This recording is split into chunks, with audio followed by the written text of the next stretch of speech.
বর্ষাকালে প্রচুর পরিমাণে বৃষ্টি হয়ে থাকে, তাছাড়া নদী নালা খাল বিলের পানিতে ভরপুর হয়ে যায়, তাই না?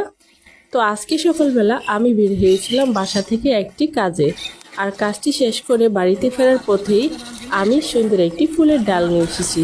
আর এটা নিয়ে আজকের ভিডিওটি। বন্ধুরা, এটাই নিয়ে এসেছিলাম সকালবেলা, এই অলকানন্দা ফুলের ডালটা। আর এখন আমি এটাকে আমার ছাদ বাগানে সুন্দর করে বসিয়ে দেব। আর বাইরে কিন্তু প্রচুর বৃষ্টি, আর বৃষ্টির মধ্যে গাছটা বসানো হবে, কারণ বৃষ্টির সময় যে কোনো গাছের ডাল থেকে চারা তৈরি করার উত্তম সময়। তাহলে দেরি না করে চলুন শুরু করি। দেখুন বন্ধুরা, বাইরে কত বৃষ্টি, ছাদে চলে আসলাম। আর এখন আমি ডালটাকে সুন্দর করে বসিয়ে দেব। দেখুন বন্ধুরা, বৃষ্টির পানিতে ছাদটা এখনো ভিজে রয়েছে। আর এখানে আমি আমার ফুলের গাছের ডালটাকে বসাবো।